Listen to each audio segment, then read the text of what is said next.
Good morning, it's 11 o'clock on the 9th of April, another lovely sunny day, a lot cooler today, and a wind as well, so that's very welcome.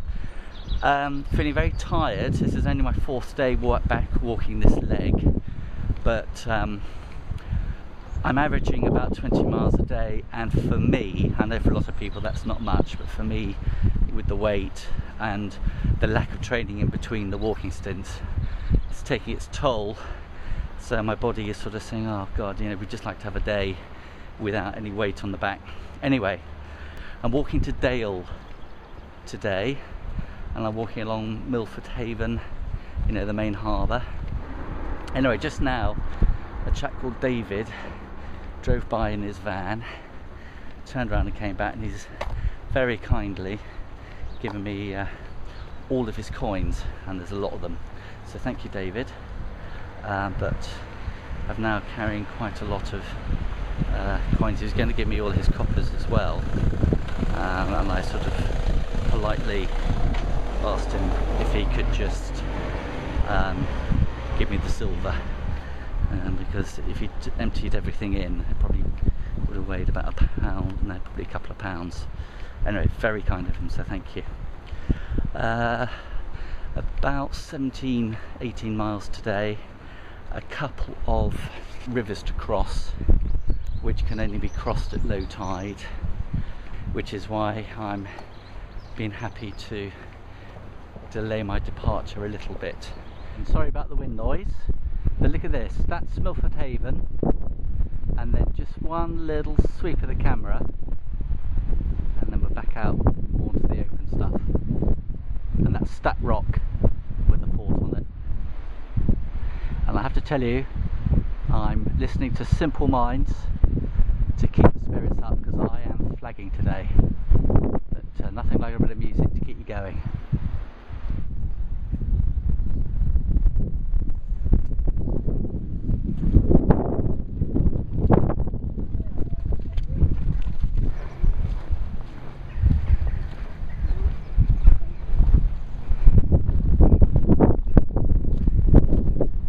Those were the steps at Sandy Haven, and you're supposed to cross them at low tide. Low tide is at 4:24, I think. And look at the time now, so that's not bad at all, is it? And I've got another tidal bit to cross a couple of miles further down.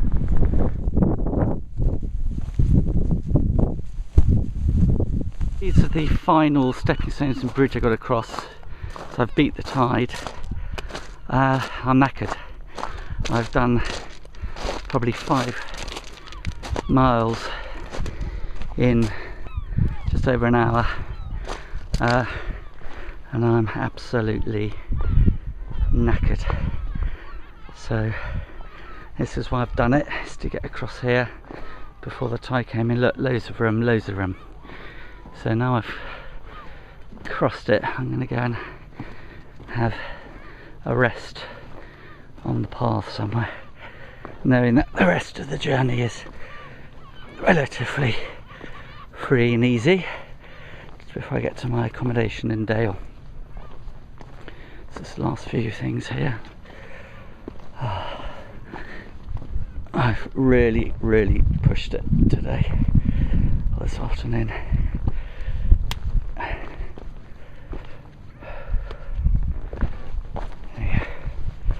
I think that's the last obstacle that I can come in now.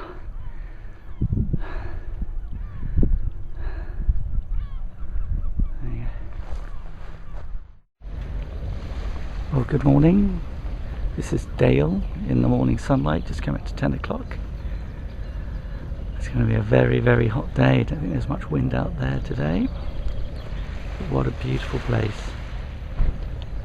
I stayed in a very comfortable B&B overnight, and I think I was in bed and asleep by about 9:45. Slept like a log. Still feeling tired today though, and today I'm heading up to Little Haven and Broad Haven. The path takes me around St Anne's Head, and there is also a very tempting path that goes across St Anne's Head, saving a 5-mile 3-hour detour according to the guidebook. I'm very tempted, the way I'm feeling, just to have a little saunter onto St Anne's Head and then just head on up the coast rather than do the whole of the coastline, but we'll see. Anyway, just a nice view out from this little cove up towards the industrial parts, and then we'll be back onto the main coast again. Don't tell anyone, but the handkerchief is back. Having just talked to you about cutting across St Anne's Head, I've just been trudging on following the signposts in a sort of bit of a dream, and I realise that I'm actually about a quarter of the way around St Anne's Head already. The cut across is way back there, so dilemma over. Just thought I'd share that with you. Yeah, despite the fact it's only 10:35, it's getting hot already. I can't believe it's only April, but they said it's going to be in the early 20s today. So I thought, right, let's put the handkerchief on. It's really good. Keeps your head cool. And when you've got as little hair as I have on my head, it's a welcome relief from the sun. Don't know what sort of butterfly that is. I've seen plenty of them around. What are they, red admirals or peacocks or whatever?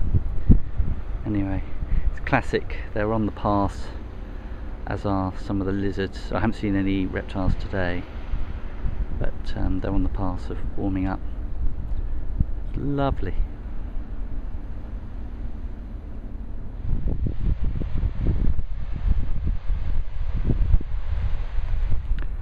A couple of amazing birds over there, the likes of which I've never seen before.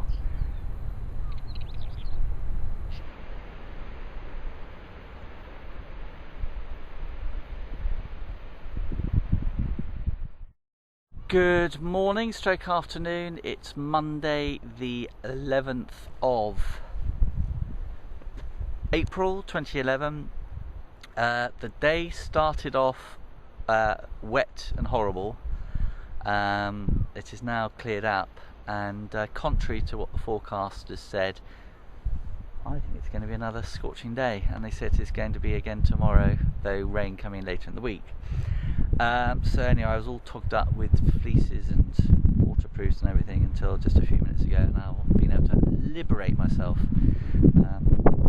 But it's quite a bit of a breeze, so I'm sorry if you're getting a bit of wind noise. I'm not clipping in my little microphone for the moment, so hopefully you can hear me. Anyway, just bumped into had a wave of people going past as I was sorting myself out on the bench, and I've just suddenly had, I think about 30 quid donated, so that's fantastic, and done my first tweet of the day to say thanks. Anyway, we're heading for Solva today, and should be a shorter day. I can see Solva along the coast, and it follows the schedule which has been set by the guidebook, and assuming I get there in good time, then I'm just going to completely chill, give my body a chance just to catch up on itself a bit. Finally got to a shop, so no handkerchiefs today. The new hat from Londis, Gale Sands.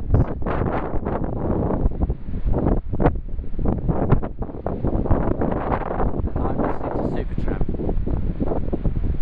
and I'm exhausted. It's 5.5 miles to Solva. On we go. I said on we go. On we go.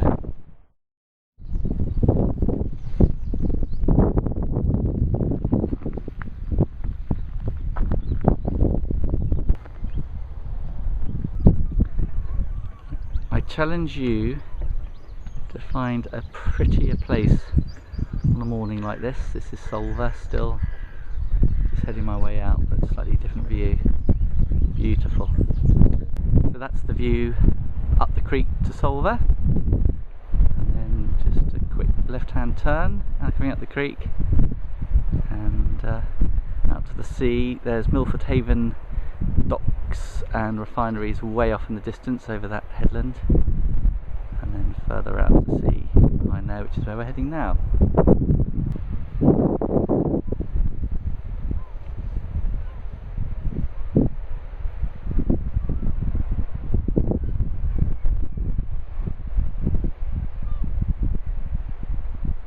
St David's Head over there. How beautiful is that?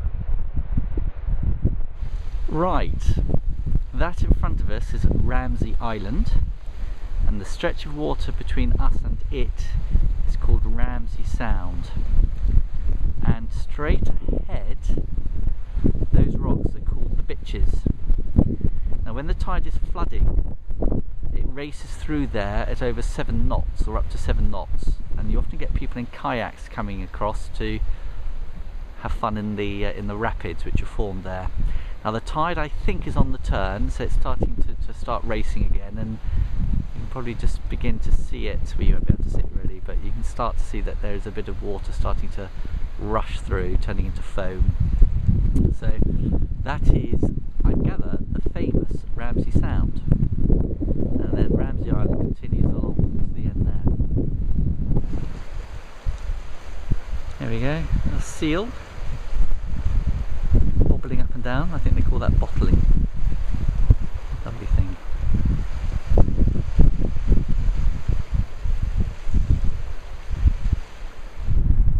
Right, your correction. Earlier I pointed to a headland which was St David's Head. I of course was just testing it. It wasn't St David's Head at all. And this is St David's Head there, and that pointy bit of ground, I think on the map, is called Carn Hen, however you pronounce it. So a bit of a knobbly bit of Wales, and over there is White Sands Bay, where I'm heading to, and then I take a road inland to St David's, where I'm going to rest up for 24 hours. There's always something like a maroon nose in rock faces, but look at this. Look at that. Zoom in on that. See that? That is rock. That's rock strata. But it looks like planks of wood, but it's not. It's rock. The brown and golden sands of White Sands Bay. And if we were standing here tomorrow,